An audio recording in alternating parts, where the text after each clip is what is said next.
말씀 보도록 하겠습니다. 창세기 1장 26절에서 31절입니다. 창세기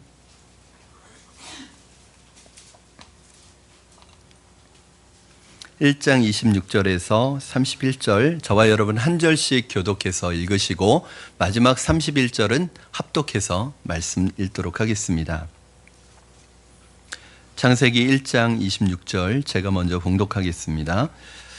하나님이 이르시되 우리의 형상을 따라 우리의 모양대로 우리가 사람을 만들고 그들로 바다의 물고기와 하늘의 새와 가축과 온 땅과 땅에 기는 모든 것을 다스리게 하자 하시고 하나님이 자기 형상으로 하나님의 형상대로 사람을 창조하시되 남자와 여자를 창조하시고 하나님이 그들에게 복을 주시며 하나님이 그들에게 이르시되 생육하고 번성하여 땅에 충만하라 땅을 정복하라 바다의 물고기와 하늘의 새와 땅에 움직이는 모든 생물을 다스리라 하시니라.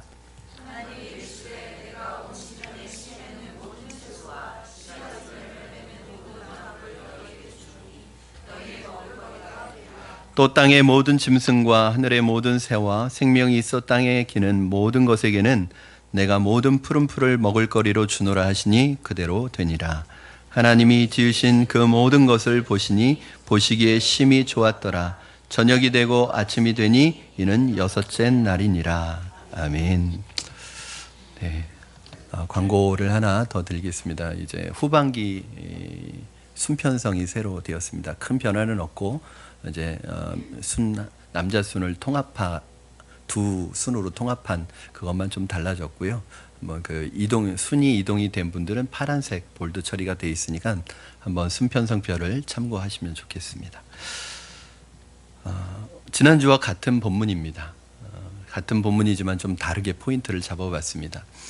우리는 지난주에 하나님께서 사람을 창조하시되 하나님의 형상대로 창조하셨다는 것을 배웠습니다. 하나님께서 우리를 하나님의 형상대로 창조하신 이유가 무엇일까요? 즉 하나님께서 우리를 영적 존재로 또 하나님 인격적인 존재로 우리를 창조하신 이유고 지으신 이유가 뭐냐? 바로 하나님께서 우리와 교제해야 할 교제의 대상, 사랑의 대상으로 우리를 창조하셨기 때문입니다. 이것이 바로 우리 인간의 존귀함이고 우리 인간의 가치입니다. 그러나 이렇게 하나님의 형상대로 지어진 인간이 죄가 인간 안에 들어오면서 그 하나님의 형상이 가려진 거예요. 죄가 인간 안에 들어왔지만 하나님의 형상이 없어진 것은 아니에요. 사라진 것은 아니에요. 가려진 거예요. 죄로 인해서. 제가 그래서 지난주에 말씀드렸죠. 이 5만 원짜리 지폐를 구겨졌지만 5만 원의 가치는 5만 원이에요. 5만 원짜리가 구겨졌다고 만 원짜리가 되지 않아요. 여러분, 우리가 하나님의 형상대로 지음받은 하나님의 걸작품이에요. 그러나 죄로 인해서 우리가 망가졌어요. 그렇다고 우리가 인간이 아닌 건 아니에요. 하나님의 형상이 우리 안에 여전히 있는 거예요. 그 하나님의 형상을 회복하고 그 하나님의 형상을 발견하면 되는 것입니다. 그런데 하나님의 형상을 발견하지 못하는 사람들의 특징이 두 가지 있는데, 첫째는 자기 자신을 귀하게 여기지 않습니다. 왜냐하면 내 안에 있는 하나님의 형상을 발견하지 못했기 때문에 나를 때로는 무가치하게 여기고 나를 쓸모없는 사람으로 여기고 나를 가치 없는 인생으로 여겨요. 왜냐하면 내가 그렇게 너무너무 이 바닥을 치고 너무너무 고통스러운 삶을 살아가면 사람들에게 주눅든 삶을 살아가면 내가 가치 없게 여겨져요. 그러면서 자신을 정신적으로 육체적으로 학대하는 사람이 있어요. 여러분, 왜 그래요? 우리는 그런 대우를 받을 사람이 아닙니다. 존귀한 사람입니다. 우리는 하나님의 형상대로 지음받은 사람입니다. 두 번째 특징은 나를 귀하게 여기지 못하는 사람의 두 번째 특징은 다른 사람도 귀하게 여기지 않습니다. 나에게서 하나님의 형상을 발견하지 못했는데 다른 사람에게서 하나님의 형상을 발견할까요? No. 그래서 예수님이 하신 말씀이 있어요. 예수님은 어떻게 이웃을 사랑하라고 말씀하셨죠? 내 이웃을 내 몸과 같이 사랑하라고 그랬어요. 이건 무슨 말이에요? 나를 사랑하지 못하는 사람은 이웃을 사랑할지 몰라요. 왜요? 이웃을 사랑하는 기준이 뭐예요? 나를 사랑하듯이 사랑하라. 나를 사랑할지 모르니까 다른 사람도 사랑할 줄 모르는 거예요. 여러분, 오해하지는 마십시오. 여기에서 자기 사랑이라는 것은 자기만 알고 자기만 생각하는 이기적인 자기중심적인 사랑을 말하는 것이 아닙니다. 하나님의 형상대로 지음받은 우리를 발견하고 깨닫고 알고 나서 주님의 시선으로 주님의 마음으로 우리의 존귀함을, 우리의 소중함을 볼 수 있는 것, 그래서 우리를 사랑하게 되는 것, 주님의 마음으로 주님의 시선으로 우리를 사랑하는 것, 이게 바로 자기를 사랑하는 것이고 우리를 이것을 뭐라고 하냐면 자존감이라고 합니다. 자존감. 사람이 이렇게 다른 사람에게서 하나님의 형상을 발견하지 못하니까 그를 함부로 대하는 것입니다. 하나님의 형상을 발견하지 못하니까 갑질을 하는 거예요.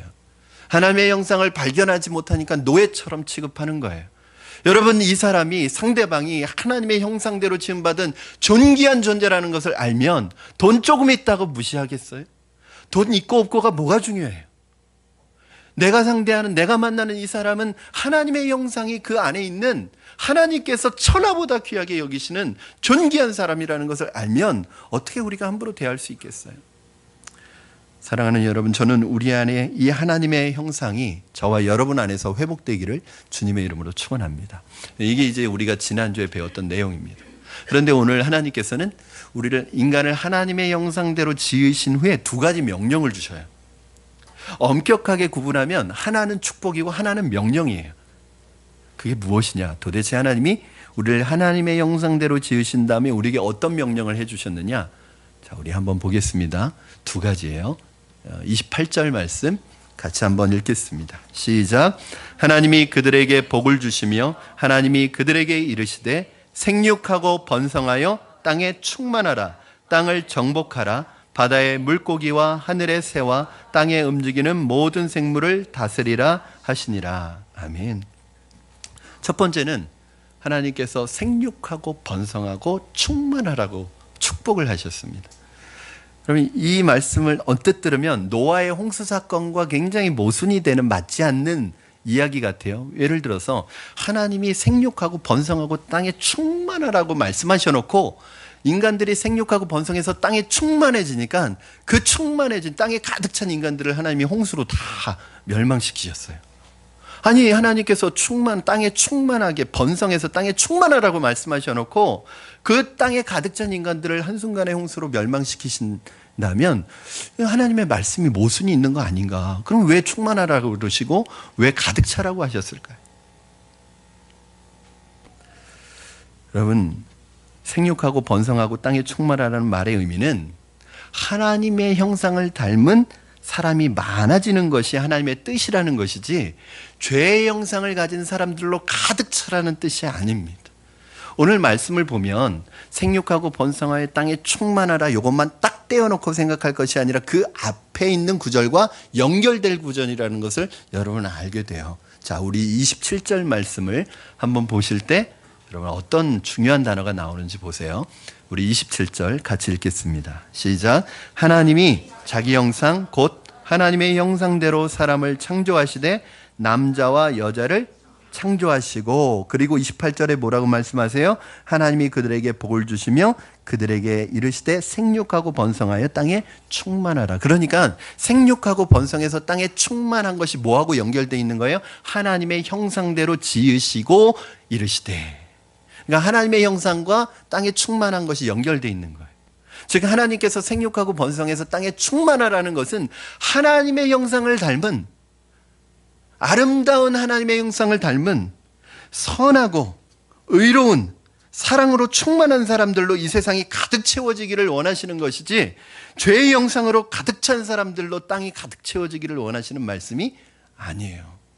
그러므로 사랑하는 여러분, 저는 여러분을 통해서 여러분 안에 믿음의 후손이 이어지기를 주님의 이름으로 축원합니다. 사람이 많아지는 것이 중요한 게 아니라 여러분, 우리가 또는 우리에게 주신 자녀들이 또 우리의 후손들이 믿음 안에서 하나님의 형상을 회복한 하나님의 사람으로 이 땅에 충만하고 생육하고 번성하는 그러한 축복이 저와 여러분에게 있기를 주님의 이름으로 축원합니다. 제가 어렸을 때 한때 저희 나라도 산하 제한을 했었던 적이 있었습니다. 그래서 어렸을 때 방송에, 이 TV 뉴스에서도, 그리고 길거리에 뭐 포스터나 영화관 가면 이 뭐 그 뉴스에도 또 광고에도 뭐가 나왔냐면 그런 글귀가 많이 나왔어요. 아들 딸 구별 말고 둘 만나 잘 기르자. 그런데 이게 얼마 가서는 또 바뀌었어요. 둘도 많다, 하나 만나 잘 기르자, 뭐 이런 표가 나왔어요. 근데 요즘에는 사정이 달라졌습니다. 요즘에는 이제는 인구가 부족해지고 부족해지고 있고 3년 후 2020년부터는 인구 절벽이 본격적으로 시작된다는 거예요. 그래가지고 지금 지자체별로 인구를 어떻게 이 아이를 출산을 장려할지 막 여러 가지 대책을 내놓고 있거든요. 그러면서 출산 장려금도 막 만들고 있어요. 지난 주간에 좀 이슈가 됐던 뉴스 중에 하나가 여러분 성남시 의회에서 의원들이 이 출산 장려금 정책 지원하는 이거 개정 조례안을 발의했는데 셋째 아이를 낳는 사람에게는 1억 원을 지원하겠다는 이것을 발의를 했어요. 그런데 이재명 시장도 별로 거기에서 대해서 찬성하지 않고 의원들도 이 찬반 논란이 뜨겁기 때문에 이게 통과하리라고 생각하지는 않아요. 아마 통과하지 못할 거예요. 그런데 우리가 생각해 볼 수 있는 건 이 정도로 지금 인구 절벽에 대한 심각성을 사람들이 다 느끼고 있구나. 그게 1억 원을 한꺼번에 준다는 게 아니고요. 이렇게 아이가 5살 때, 7살 때, 9살 때 이렇게 나눠서 준다는 거예요. 어쨌든 요즘 교회에서도 목사님들이 교인들에게 아이를 많이 낳으라고 이렇게 권면을 합니다. 어떤 목사님은 결혼을 앞둔 그 커플이 찾아와서 주례를 부탁하니까 아이 셋을 낳는다고 약속하지 않으면 주례를 안 서주겠다 이렇게 얘기를 하셨다고 그래요. 그러면서 이것은 하나님의 명령이라고 말합니다. 그러나 여러분 우리가 한번 생각해 봐야 합니다. 아이를 많이 낳는 것이 하나님의 절대적인 명령일까요? 그럼 아이를 많이 낳지 않으면 불순종하는 걸까요? 아마 그렇게 생각하는 분들은 안 계실 거예요. 이것은 의무가 아니라 축복이기 때문에 특권이기 때문에 특권과 축복으로 봐야 되는 거예요. 자, 이걸 좀 쉽게 표현하면 적게 낳으면 혼난다 이게 아니라 많이 낳으면 많이 낳는 사람 축복해 주겠다는 거예요. 28절 상반절 말씀에 무엇이라고 말씀하고 있냐면 하나님이 그들에게 복을 주시며 그들에게 이르시되 생육하고 번성하여 땅에 충만하라. 여러분 여기 보시면 생육하고 번성해서 땅에 충만하라는 이 말씀 앞에 무슨 말씀이 있어요? 하나님이 그들에게 이르시되 복을 주시며 이르시되. 그러니까 이게 축복이라는 거예요.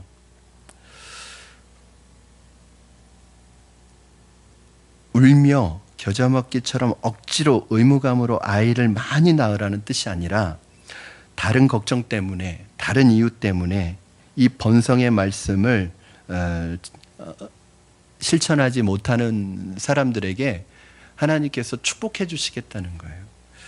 마찬가지로 번성의 축복이 자녀를 많이 낳아 땅을 채우라는 말씀이 아니라 하나님께서 어떤 염려와 걱정도 내려놓고 하나님께서 책임지시고 보호하시고 지켜주실 것에 대해서 약속하시면서 하나님께서 충만하라고 말씀하고 계시는 것입니다. 여러분 그래서요 저는 아이를 의무감으로 많이 낳을 필요는 없지만 자녀가 많은 가정을 보면 여러분 어떻게 생각하셔야 되냐면 하나님의 축복이다. 하나님의 태의 열매다. 하나님의 상급이다. 이렇게 생각하셔야 돼요. 근데 우리 요즘 사회 분위기가 그런 분위기가 아니에요. 뭐 저렇게 많이 낳았어. 대책도 없이 뭐 이런 분위기. 절대 그렇지 않습니다. 하나님께서 그 가정을 축복하실 거예요. 그 가정에게 하나님이 책임져 주실 거예요. 그 마음이에요. 여러분 시편 127편 3절에서 5절 말씀 한번 여러분 같이 읽어보시겠습니다. 시작. 보라 자식들은 여호와의 기업이요 태의 열매는 그의 상급이로다. 젊은 자의 자식은 장사의 수중의 화살 같으니 이것이 그의 화살통에 가득한 자는 복되도다. 그들이 성문에서 그들의 원수와 담판할 때에 수치를 당하지 아니하리로다. 아멘. 그러므로 나라나 국가가 어떠한 일을 가지고 사람들의 출산을 막아서도 안 되고 그것에 대해서 불이익을 줘서도 안 되고 만약에 그런 정책이 시행될 때 크리스찬이 거기에 따라갈 필요도 없습니다. 여러분. 자녀는 하나님의 선물입니다. 하나님께서 그 자녀에게 복을 주시고 자라게 하신다는 것을 믿으시기 바랍니다. 그래서 우리 마음속에 요즘에 우리가 3포 세대라고 그러잖아요. 결혼 포기하고 출산 포기하고 그런 세대래요. 왜냐하면 너무 걱정이 많은 거예요. 이 아이 어떻게 낳아서 키우나 어떻게 가르치나. 여러분 혹시 아이를 낳고 싶은데 다른 어떤 두려움이나 염려 때문에 낳지 못하시는 분이 계시다면 여러분 하나님 기도하고 하나님 앞에 이거 자녀를 사모하셨으면 좋겠어요. 태의 열매를 사모하셨으면 좋겠어요. 왜냐하면 이게 하나님의 축복이랍니다. 그래서 하나님 앞에 이렇게 기도하면서 나으시면 하나님께서 그 자녀를 가르치시고 양육하시고 모든 그 자녀의 길을 열어주실 줄로 믿습니다. 여러분 오늘 두 번째 명령이 뭐냐면 정복하고 다스리라는 명령이에요. 28절 말씀 보면 땅을 정복하고 바다의 물고기와 하늘의 새와 땅에 움직이는 모든 것을 다스리라 하시니라 하고 말씀하십니다. 우리는 정복한다, 다스린다라는 이 말에 대해서 좀 부정적인 이미지를 가지고 있어요. 왜냐하면 우리는 제국주의의 어떤 폐해를 경험했던 민족이기 때문에 정복하고 다스린다 그러면 어떤 사람의 어떤 무력에 의해서 우리가 무릎 꿇려지고 자유를 뺏기고 노예가 되고 고용되어서 철저하게 자유를 잃어버린 삶을 살아가는 것을 상상하기 때문에 좋은 어감으로 들리지 않습니다. 그래서 이 창세기를 볼 때도 땅을 정복하고 생물들을 다스리라는 이 명령을 부정적으로 생각하시는 분들이 굉장히 많으세요. 그래서 어떤 분은 이렇게 얘기합니다. 이 창세기 1장 28절 때문에 사람들이 자연을 다 훼손했다는 거예요. 생물들은 바다의 물고기를 그리고 하늘의 새를 다스리라고 그래가지고 이 말씀 때문에 물고기라는 물고기는 다 잡아먹고 새라는 다 잡아서 멸종 위기에 놓였다는 거예요. 이 말씀 때문에. 여러분 그러나 이 말씀 때문에 자연이 훼손되고 이 말씀 때문에 생물들이 멸종 위기에 놓인 것이 아니라 오히려 이 말씀을 지키지 않았기 때문에 그렇게 된 거예요. 이 말씀을 지키지 않았기 때문에. 왜 그래요? 인간에게 죄가 들어왔어요. 죄가 들어와서 나타나는 현상 세 가지가 뭐죠? 하나님과의 관계가 끊어지고, 두 번째는 사랑과의 관계가 끊어지고, 세 번째는 자연과의 관계가 끊어졌어요. 그래서 하나님께서는 이 자연을, 이 생물을 다스리고 관리하고 청지기적인 마음을 가지고 이 모든 것은 하나님의 것이니까 인간들인 너희가 이걸 관리하고 다스리라고 맡겨주셨는데 인간들은 이것을 자기 것인 양 마음대로 사용하고 자기 마음대로 사용해서 이것을 이렇게 훼손해 놓은 것은 무엇에 대한 결과냐면 이 말씀대로 살지 않았기 때문이에요.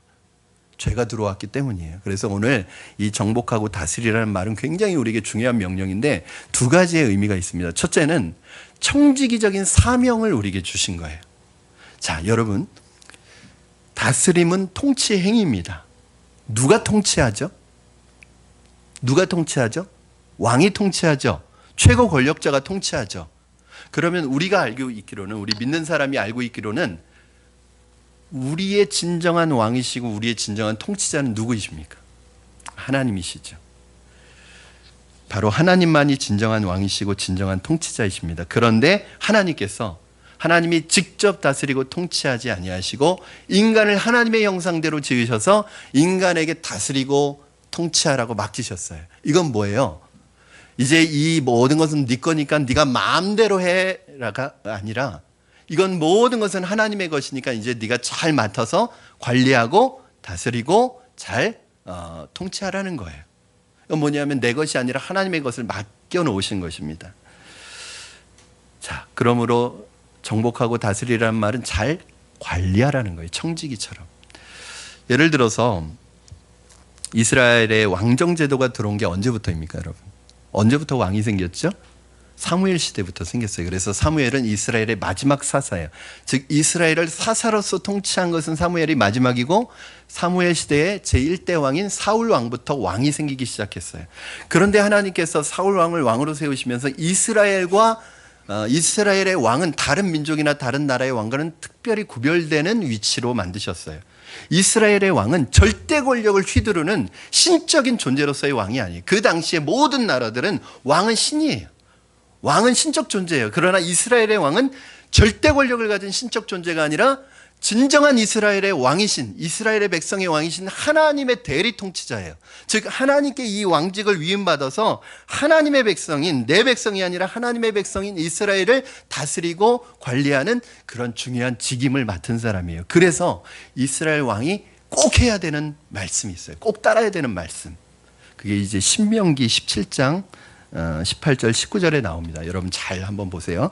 우리 같이 한번 읽겠습니다. 시작. 그가 왕위에 오르거든 이 율법서의 등사본을 레위 사람 제사장 앞에서 책에 기록하여 평생에 자기 옆에 두고 읽어 그의 하나님 여호와 경외하기를 배우며 이 율법의 모든 말과 이 규례를 지켜 행할 것이라. 아멘. 왜 왕은 평생에 하나님의 말씀을 자기 곁에 두어서 그 말씀을 읽고 그 말씀을 지켜야 돼요? 이스라엘 백성은 내 백성이 아니라 하나님의 백성이기 때문에 누구의 방법대로 가르쳐야 돼? 다스려야 돼요? 하나님의 방법대로, 하나님의 계획대로 이스라엘 백성들을 통치해야 돼요. 즉, 여러분, 왕에게 있어서 이 성경은 통치 매뉴얼이었던 거예요.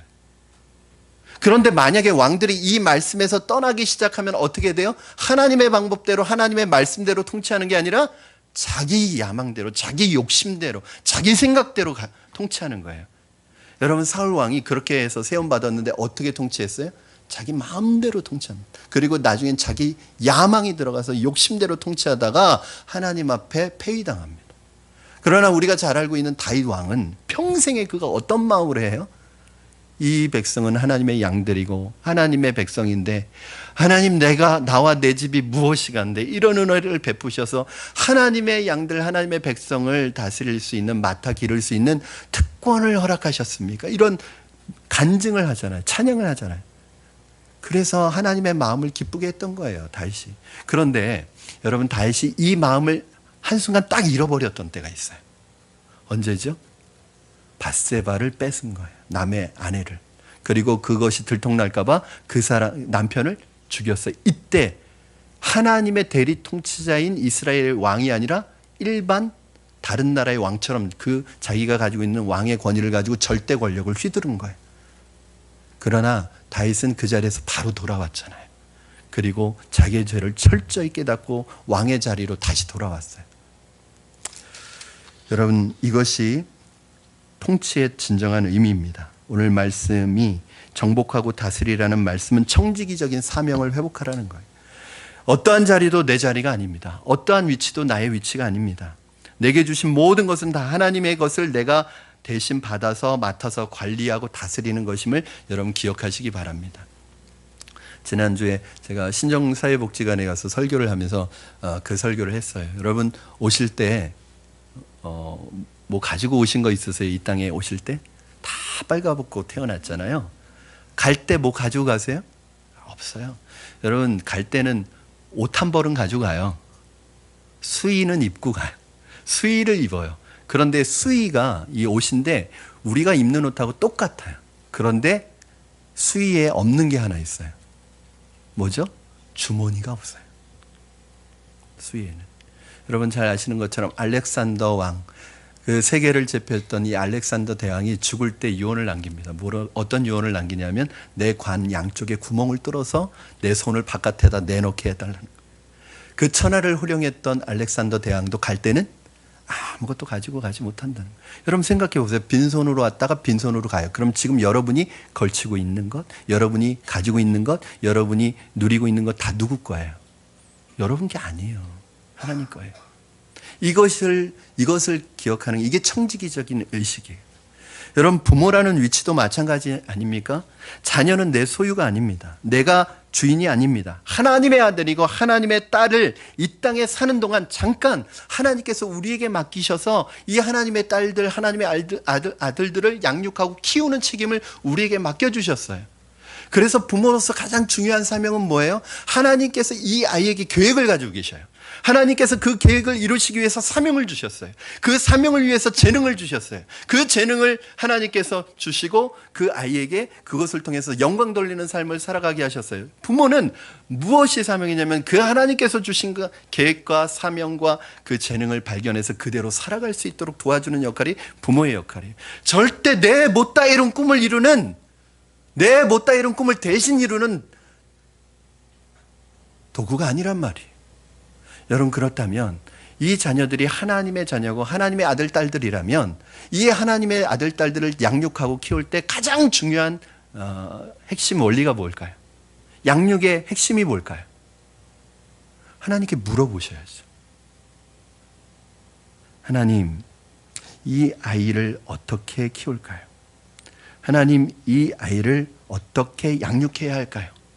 어떻게 하면 이 자녀를 하나님께서 기뻐하시는 사람으로 키울까요? 그리고 물어보셔야 되잖아요. 사랑하는 여러분, 하나님께 맡기시기 바랍니다.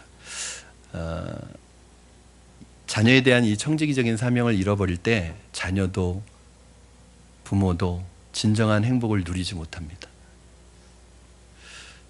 땅만 바라보는 세상 백성으로 만들게 됩니다. 여러분, 하나님께 맡기시고 하나님의 방법에 순종하시고 말씀으로 양육하시기 바랍니다. 그래서 말씀으로 양육하라고 나와 있어요. 디모데후서 3장 16절 17절 말씀 여러분 같이 읽어주시면 감사하겠습니다. 시작. 모든 성경은 하나님의 감동으로 된 것으로 교훈과 책망과 바르게 함과 의로 교육하기에 유익하니 이는 하나님의 사람으로 온전하게 하며 모든 선한 일을 행할 능력을 갖추게 하려 함이라. 여러분, 아까 말씀드린 것처럼 왕이 평생에 하나님의 말씀을 곁에 두고 그 말씀을 봐야 되는 이유가 뭐죠? 하나님의 방법대로 하나님의 말씀대로 통치하기 위해서. 왜? 내가 주인이 아니니까. 이 백성은 하나님의 백성이니까. 마찬가지로 부모가 네 자녀는 나의 자녀이기 전에 하나님이 자녀라는 것을 깨달은 부모가 항상 해야 되는 게 뭐냐면 말씀을 곁에 두고 말씀으로 양육해야 돼요. 오늘 본문에 보니까 뭐라고 나와 있습니까? 모든 성경은 하나님의 감동으로 되었기 때문에 어때요? 교훈하고 책망하고 바르게 하고 의로 교육하게 유익하대요. 그렇게 양육하면, 그렇게 말씀으로 양육하니까 어떤 사람이 돼요? 하나님의 사람으로 온전하게 되어 모든 선한 일을 행할 능력을 갖춘 사람이 된다는 거예요. 여러분, 이렇게 자녀를 양육하는 것이 바로 이 땅에 하나님의 형상을 가진 사람으로 이 땅을 채우고 충만하게 하는 것입니다. 그런데 문제는 하나님의 말씀으로 양육해야 되는데 부모가, 아빠가, 엄마가 말씀을 몰라.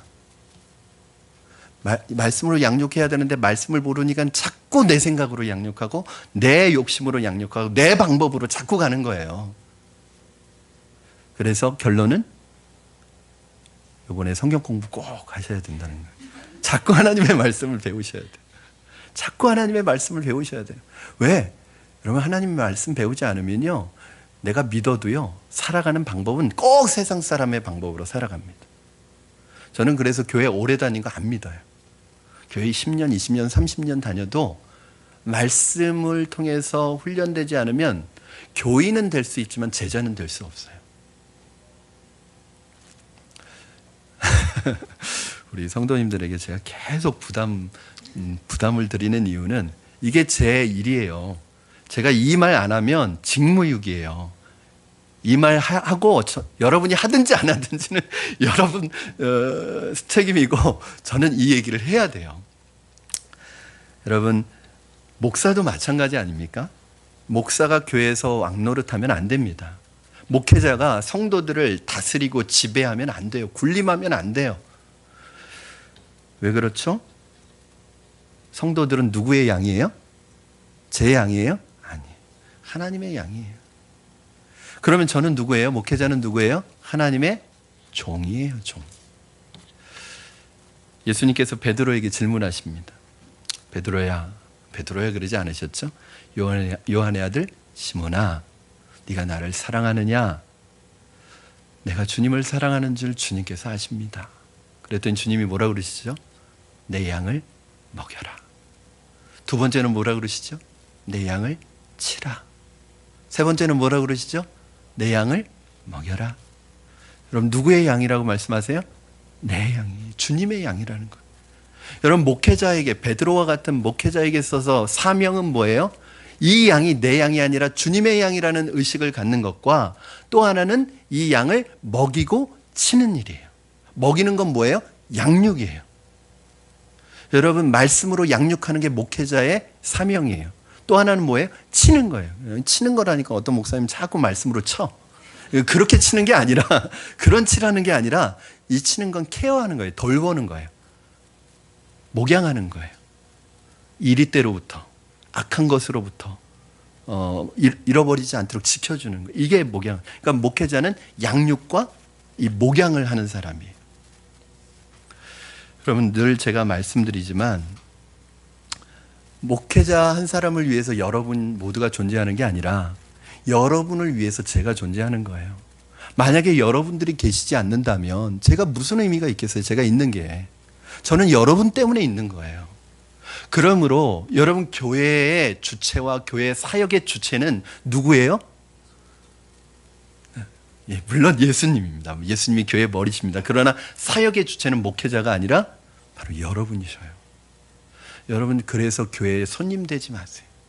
교회에 구경꾼 되지 마세요. 왜? 여러분이 주체예요. 여러분이 교회이고 여러분이 교회 사역자예요. 저는 어떤 사람이냐면 사역자인 여러분이 하나님의 교회를 세워가는 것을 돕는, 코치하는 사람인 거예요. 어떤 분들은 그렇게 생각하실 수도 있습니다. 아, 이거 목사님 교회인데 내가 열심히 하고 내가 헌금하면 누구 좋으라고요?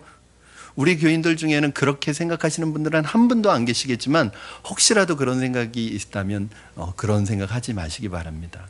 왜냐하면 이 교회는 제 교회가 아니에요. 제가 개척했다고 제 교회가 아니에요. 이 교회는 누구의 교회냐면 하나님의 교회고 주님의 교회예요. 그리고 여러분들의 교회고 여러분이 이 교회의 주체예요. 여러분이 이 교회의 주인의식을 가져야 돼요. 그래서 여러분들이 이 교회를 세우셔야 되고 이 교회를 지키셔야 되고 이 교회를 믿음으로 세워나가셔야 돼요. 그건 누가 하셔야 되는 일이냐면 여러분이 하셔야 되는 일이고, 저는 어떤 일이에요? 그렇게 여러분이 하실 수 있도록 여러분을 도와드리는 역할이 제 역할이란 말이에요. 때로는 작은 교회이다 보니까 마음이 막 아플 때도 있어요. 우리 성도님들 얼마나 열심히 섬기시고 얼마나 열심히 청소하시고 닦고 봉사하시고 여러 가지 일들을 하시면서 힘도 드실 거예요. 때로는 남몰래 눈물도 흘리실 거예요. 그러나 여러분, 내가 목사님 내 교회도 아닌데 왜 이렇게 내가 속여? 그게 아니라 여러분 제대로 하시고 계시는 거예요. 여러분들 주님의 주인이신 몸된 교회를 여러분이 세워가시고 여러분이 지켜가시고 여러분이 세워가시는 그 역할을 너무너무 잘하고 계시는 거예요. 제가 여러분을 위해서 할 수 있는 건 없어요. 하나님께서 여러분들의 눈물을 다 닦아주시고 여러분들의 그 정성을 다 기억하시고 하나님의 방법으로 하나님께서 갚아주시리라고 생각이 들어요. 사랑하는 여러분, 교회에서 내가 주인의식을 가지고 주인이 되라는 말이 아니에요. 교회의 머리는 예수님이에요. 그러나 주인의식을 가지고 내가 세워간다고 생각하셔야 돼요.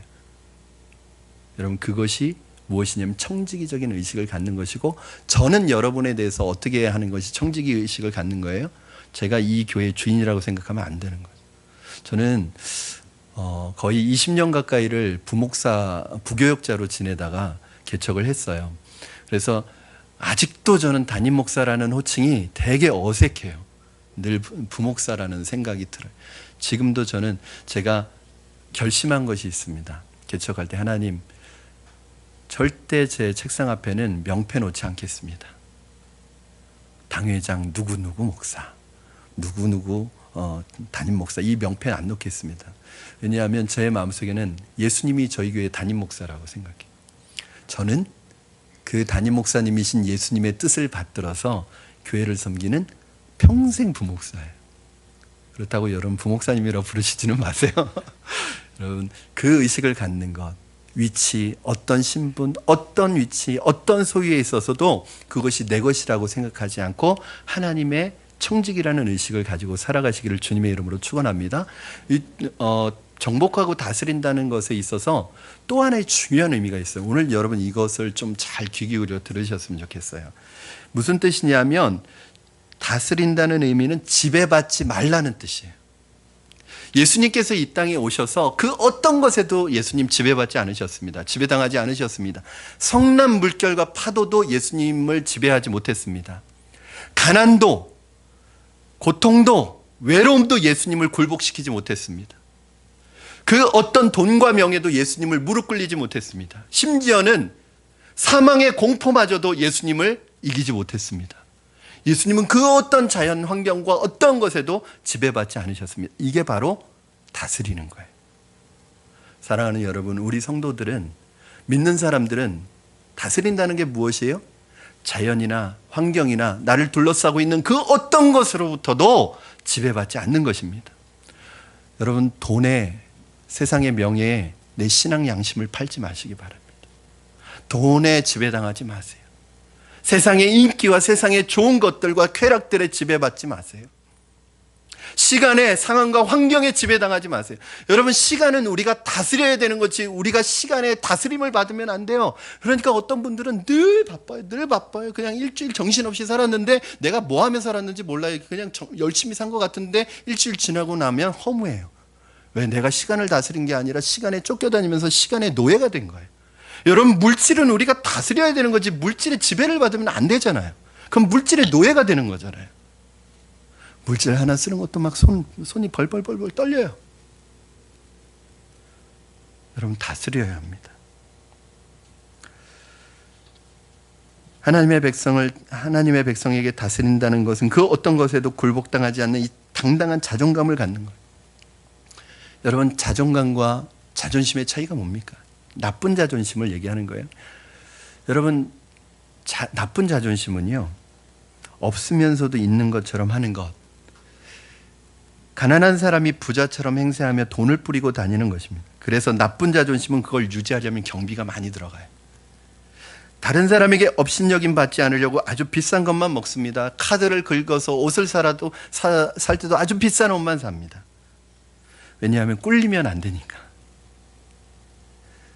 비싼 옷 사지 말라는 얘기가 아니라 의도가.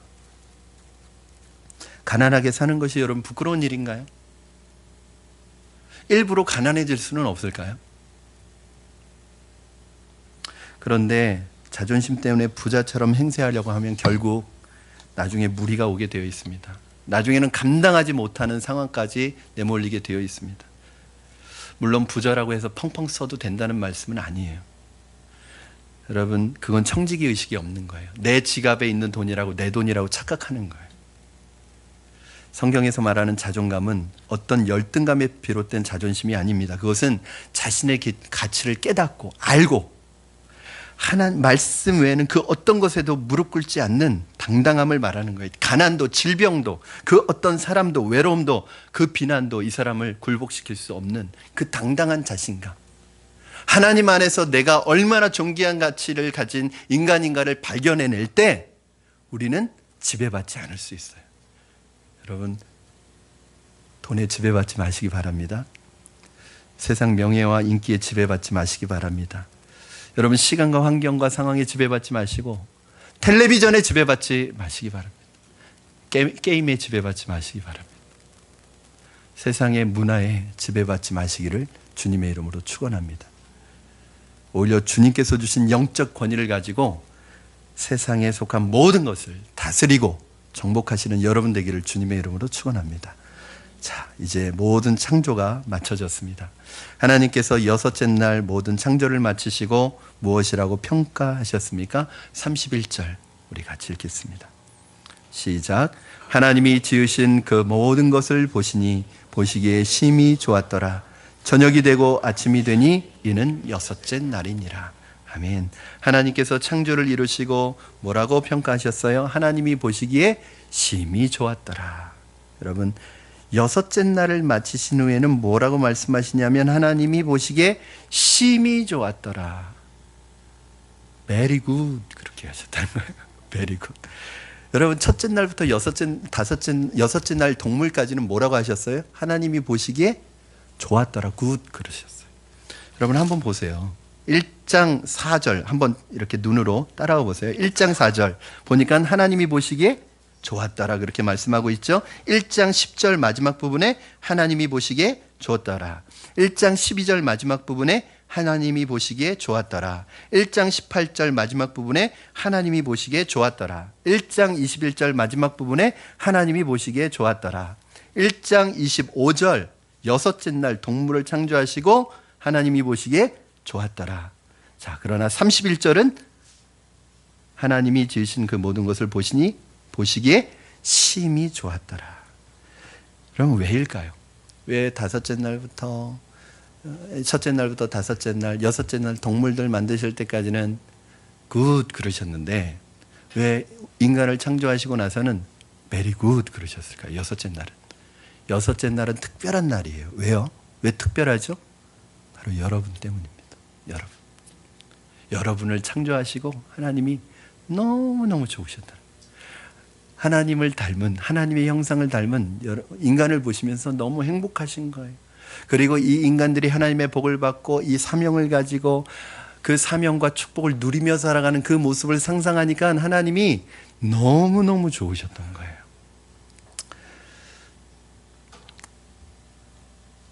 여러분, 우리 아이들을 보고 있으면 어떠세요? 흐뭇합니다. 행복합니다. 기쁨이 막 샘솟습니다.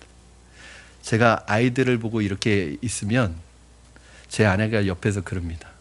아유, 눈에서 아주 꿀이 뚝뚝 떨어지네요. 그래. 눈에서 꿀이 떨어진대요. 제가 제 아이들을 보면 입을 벌리나 봐요. 아주 감탄 좀 그만 좀 하시라고. 저는 너무 신기한 거예요. 여러분 보면, 아니 어떻게 저렇게 나를 똑 닮았지? 아니 저렇게 어떻게 엄마를 저렇게 닮았지? 그리고 또 어떻게 보면 엄마와 아빠의 얼굴이 아주 오묘하게 거기에 섞여 있는 그 모습을 보면요, 야, 진짜 이거는 아들이 아니라 딸이 아니라 작품이에요. 작품. 여러분은 아들과 딸을 낳으신 게 아니라 작품을 낳으신 거예요. 여러분, 아이들 때문에 날마다 웃음이 끊이지 않습니다. 그 아이들 보고 있으면 행복합니다. 그때 여러분의 모습이 바로 하나님의 모습입니다. 사랑하는 성도 여러분, 하나님의 걸작품으로 지어진 여러분, 여러분이 하나님의 기쁨이 되시기를 주님의 이름으로 축원합니다. 어떤 분이 그럴 거예요, 속으로. 아, 우리 집에는 속만 새기는 녀석이 있다고. 아, 그놈들 기쁨이 하나도 안 된다고. 늘 속상하다고, 그놈 때문에. 여러분, 하나님의 형상대로 지음받은 이 사람이요, 이 인간이 나중에는 하나님 속을 엄청 썩입니다. 그러니까 그렇게 생각하세요. 나를 속썩이는 그 아들, 딸들 볼 때 나도 하나님 앞에 이렇게 속썩이고 있구나. 어쩌면 자녀를 통해서 하나님의 마음을 조금이라도 배우게 하고 느끼게 하시려는 하나님의 뜻입니다. 그래서 사춘기에 접어든 자녀 때문에 많이 속상하신 우리 부모님들 계시잖아요. 그 모습을 보면서 아유, 속상해하지 마시고, 그래, 저게 내 모습이지. 하나님이 나를 그렇게 기다려 주셨는데 난 지금도 하나님 속삭이고 있지. 나는 지금 수십 년째 사춘기지. 그렇게 생각하시면서 하나님의 마음으로 인내하시고 받아주시고 사랑하시면 하나님의 기쁨이 되는 여러분처럼 여러분의 기쁨이 되는 자녀들이 될 것입니다. 저는 여러분, 우리 평생의 소원이, 평생의 꿈이 하나님이 기쁨이 되고 하나님의 즐거움이 되고 하나님을 웃음짓게 하는 하나님의 형상대로 지음받은 그 하나님의 아름다운 형상을 회복하는 저와 여러분이 되기를 주님의 이름으로 축원합니다. 우리 이 시간에 같이 찬양하실까요? 찬양하실 때, 하나님, 나 주님의 기쁨 되기 원합니다. 나의 평생의 소원은 뭐 세상에서 성공해서 잘 되고 뭔가 큰 업적을 이루는 게 아니라 그냥 어디에 있든지 어느 자리에 있든지 하나님에게 기쁨을 드리는, 하나님의 기쁨이 되는 그러한 하나님의 사람으로 살아가게 하여 주시옵소서. 우리 한번 그렇게 하나님 앞에 고백하며 찬양하겠습니다.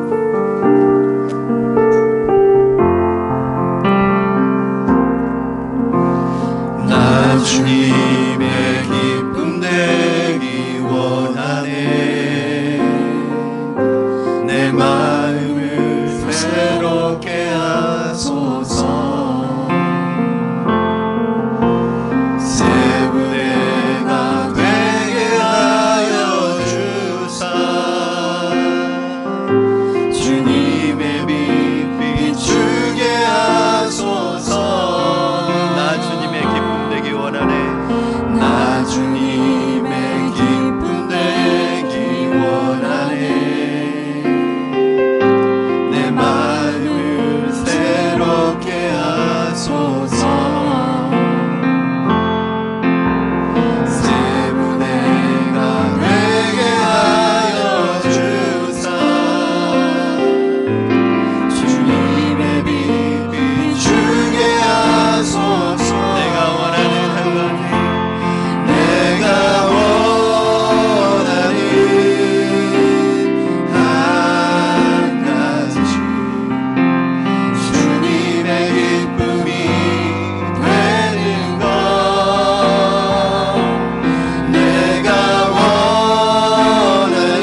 하나님께서 우리 인생을 축복하시고 우리의 인생을 책임져 주신다고 약속하셨습니다. 여러분 모든 염려와 걱정 내려놓으시고 하나님 앞에 맡기시기 바랍니다. 오늘 무엇보다도 하나님께서 우리에게 주신 청지기적인 사명을 회복하여 하나님 이 세상에 다스림 받지 않게 하시고 하나님 이 세상에 그 어떤 것도 우리를 굴복시키지 않게 하시고 오히려 주님이 주신 말씀의 권세를 가지고 세상을 다스리고 세상을 정복할 수 있도록 주님 축복하여 주시옵소서.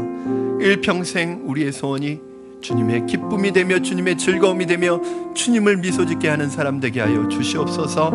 우리 같이 한번 합심하여 기도하시겠습니다. 살아계셔서 역사하시는 하나님 아버지, 주님의 은혜를 감사합니다. 오늘도 하나님께서 우리를 인도하시고 하나님께서 우리를 붙드셔서 주의 말씀 가운데로 인도하시는 것을 감사합니다. 아버지, 우리에게 하나님의 은혜와 축복을 허락하셔서 하나님이 우리의 인생을 책임져 주시고 우리의 인생을 도와주시옵소서. 역사하여 주시옵소서. 하나님 무엇보다도 청지기적인 사명을 회복하게 하여 주셔서 이 세상에 다스림 받지 않게 하여 주시고 내가 내 인생의 주인 되지 않게 하여 주시고 하나님을 겸손히 섬겨나가며 하나님 세상을 말씀의 권세로 다스리고 정복할 수 있도록 주님 축복하여 주시고 역사하여 주시옵소서. 주님의 기쁨이 되게 하여 주시옵소서. 주님의 즐거움이 되게 하시고 평생 주님을 기쁘게 해드리는 하나님의 아들 딸들로 살아가게 하여 주시옵소서. 살아계신 하나님, 하나님의 그 놀라운 하나님의 형상대로 지음받은 우리에게 주신 축복과 명령이 우리에게 그대로 이루어지게 하여 주시옵소서. 하나님께서 우리의 인생을 책임져 주실 줄로 믿습니다. 염려하고 두려워하고 걱정하지 않게 하여 주시고 우리의 주인 되신 하나님께 우리의 인생 맡기고 나는 청지기로서의 부름받은 사명 감당하며 살아갈 때 하나님 앞에 기쁨과 즐거움과 하나님 웃음을 드리는 하나님 아름다운 주의 백성 되게 하여 주시옵소서. 감사하며 예수님의 이름으로 기도드립니다. 아멘. 아멘.